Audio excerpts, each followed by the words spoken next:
კუდის დროს ხალხი მანქანებს ამალავდა 2011 წელს ამად დროს. ხო ვიღაცას რომ რაღაცა შეეძლო ფიზიკურად არ დადიოდა იმით სხვა რაღაცით უნდა ევლო რომ და აბა რო ამბობდნენ ბატონო ალექსანდრე სააკაშვილი რომ წევს ახლა სულ ამას გვამადლიდა რომ მე დავამთავრე ძველი დრო ვაშენებ ქვეყანას თუ არაფერი არ შეიცვალა და უფრო უარესი გახდა და ადამიანური საუბარიც უკვე შეუძლებელი გახდა ხო არ იცით რას გულისხმობდა რას გულისხმობა და მიშა მაჭავარიანი, მიშა სააკაშვილი, გია ბარამიძე, ეგენი იყვნენ ის პიროვნებები, ვინ ჩამოდიოდნენ თელავში. მე არც ერთი პარტიის წევრი არ ვყოფილი ვარ და არც არასდროს, მაგრამ მოქალაქეთა კავშირის თათბირებს ატარებდნენ. მოქალაქეთა კავშირის თათბირებს. მე ერთადერთი ტყავი შეიცვალეს, ერთ წელიწადში გადატრიალება მოახდინეს თუ შეთანხმებულები იყვნენ და დასხდნენ თვითონ. მანამდე თვითონა მართავდნენ იმ ქვეყანას. როგორც შევარდნაძის პარტიის წარმომადგენელი. მე ერთს ვიტყვი კიდევ, ვანო მერაბიშვილი ერთი პერიოდი იყო მიწის მესაკუთრეთა ასოციაციის თავმჯდომარე. დიახ. მე ვიყავი კახეთის მხარის მიწის სამმართველოს უფროსი.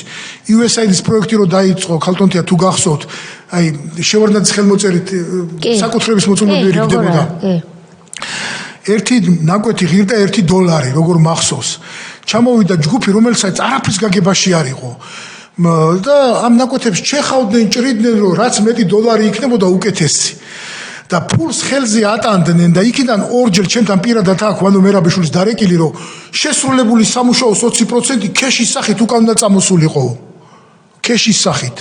პირადად დაგირეკა. პირადად აქ ჩემთან დარეკილი, პირადად ჩემთან ვანო მერაბიშვილი. USAID-ის წარმომადგენელმა თუ USAID-ის როგორც მიწის მესაკუთრეთა ასოციაციის თავმჯდომარე, მაგათი პროექტი აფინანსებდა USAID. კი, USAID აფინანსებდა, მაგათი პროექტი იყო, ეგენი მართავდნენ, არ მახსოვს მაშინ 8 მილიონი იყო. ვერ გავიგე, $1 რაში იხდიდნენ? ერთი ნაკვეთი საზომვა ღირდა, მაშინ $1.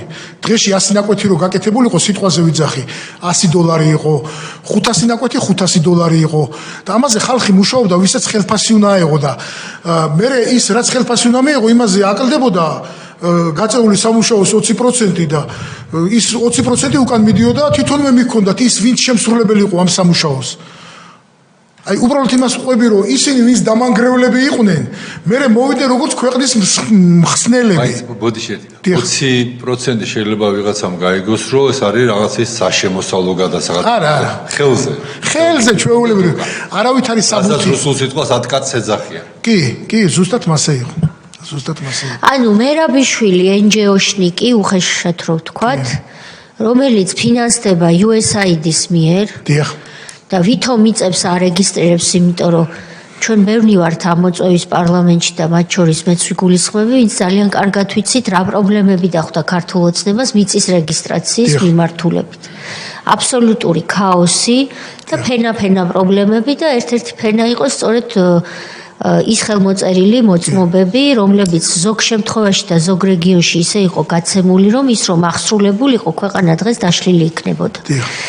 ანტისახელმწიფოებრივი ქმედებები იყო დაფინანსებული, ესე იგი უცხოეთიდან. და თქვენ ამბობთ, რომ ეს არასამთავრობო ორგანიზაციის წარმომადგენლები, ამ შემთხვევაში ვანო მერაბიშვილი, მერე მოვიდა ხელისუფლებაში და გააგრძელეს ის მანებლობა, რასაც არასამთავრობო ორგანიზაციის ფარგლებში აკეთებდნენ.